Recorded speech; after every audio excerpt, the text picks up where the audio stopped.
Hey guys, welcome to Mean Mo's headquarters test kitchen down here. Glad to have you aboard. So today we're going to make St. Louis ribs, and we're going to do it with Mean Mo's new Sweet Heat Rib Rub.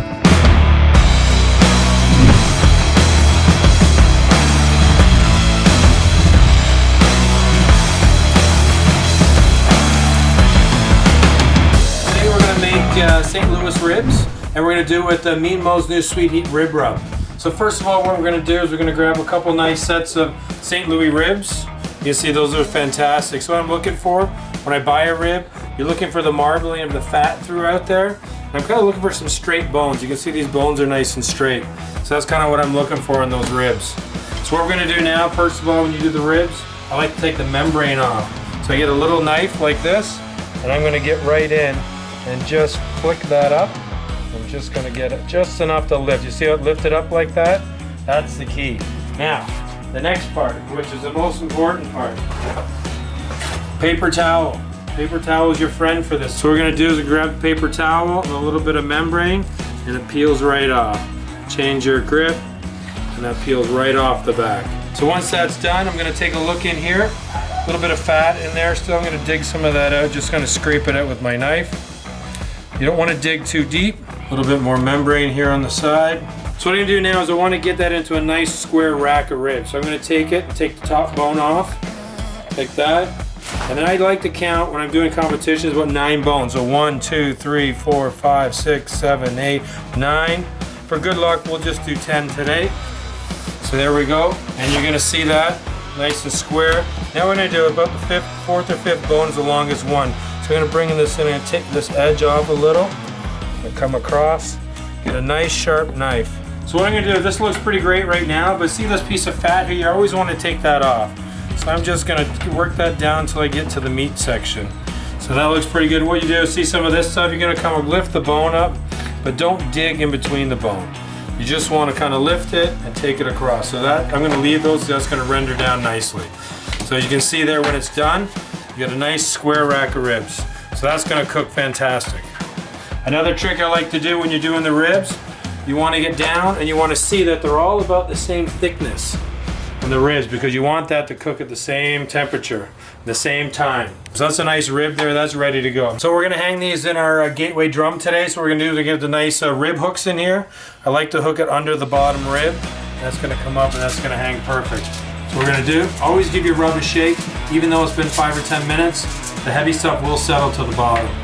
What you want to do now is you want to get up high, you want nice even. You're just going to go up like that, give that a nice shake. So sometimes everybody says you rub your rib rub in, or any rubs, what you want to do is you want to just pat it. You don't want to rub it, you just want to pat it, and that way it's going to stay nice in there. If you rub it, it's going to take it off. You just want to help it settle into the meat. And now we're going to wait probably 5 minutes for it to start to sweat. Once you see it sweating, changing colors, you're going to flip over and do the other side. So that's great like that. You see how that's nice and round? I'm just going to give it a pat. Sink it in there, and then what I'm going to just turn these just like that and pick up some of that side right in there. And we're good to go. We'll let those sit in there for a minute, nice and colored. You can see the color is fantastic, a nice red color in there. So what we're going to do is get them on the smoker. The smoker right now, we're using a Gateway drum smoker, as you can see over here.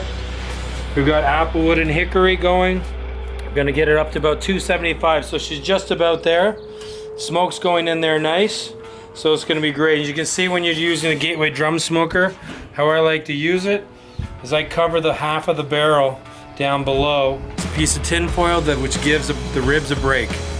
They're on heat, off heat, so that's what I like to do. So we're gonna wait a couple minutes, let some of that, you can smell the applewood, you can smell the hickory in there, which is gonna be fantastic. It's my favorite blend for smoking ribs. So you can see now that that's come in there nicely. It's all sweated and you can see the moisture in the rub. So it's perfect time to put these on. So I'm gonna grab both of these racks. We're gonna head on over to the smoker. All right, you can see the hickory and the apple smoke going. So what I'm gonna do is I'm gonna hang these. You always wanna hang a meat towards you. That's just what I've always been told, so that's what I do. So you can see half of it's gonna be 20 minutes over the tin foil and the next 20 minutes over the charcoal. What's up? Nothing.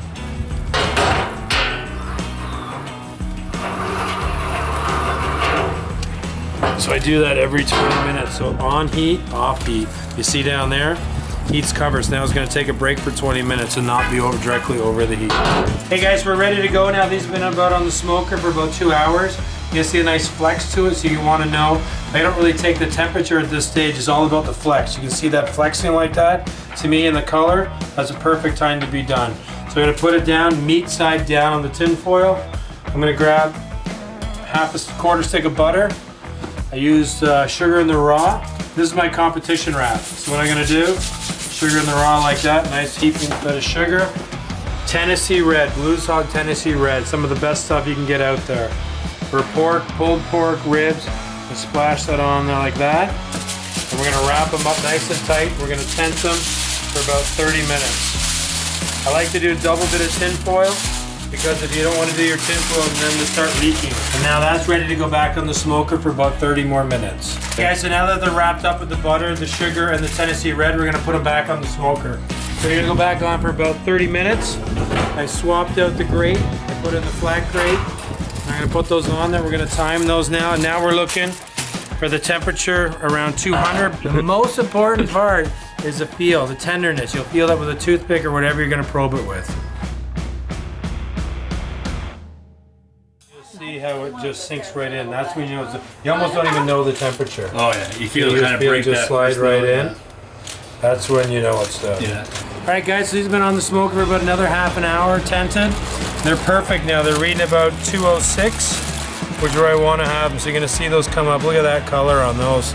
Those are fantastic. So what I'm gonna do, meat side down. We're gonna do about 8 minutes of sauce.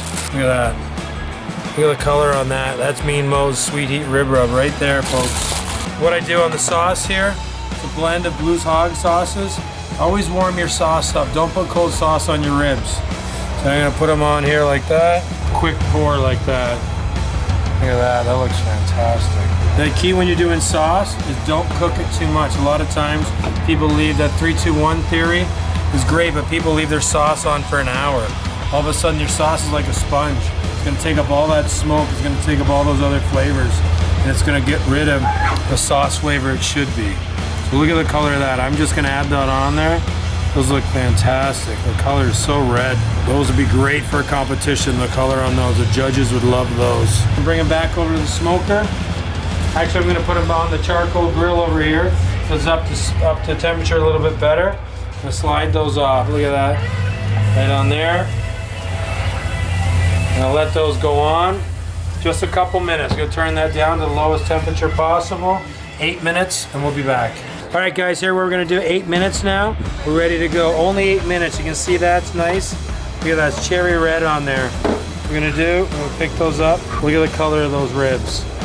That's fantastic. Those are perfectly done. Look at that. You can't ask for better ribs. Pulled back from the bone. Let's get eating. So we're gonna do now is what I like to do when you do your ribs. How many times you tried to cut your ribs looking at the top of the bone? I hate to do this with the sauce, but it's the only way to cut your ribs. You see where the bone's going, like this. You follow the bone. Look at that, we're gonna cut right in the middle. Look at that, that rib's perfect. Look at that, that's a perfect rib right there, folks.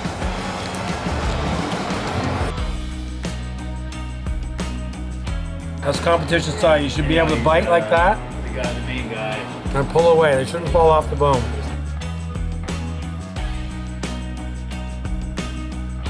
Hard day eating ribs, drinking Corona. Hope you guys learned a lot from the video, and I hope you like the Mean Mo's Sweet Heat Rub.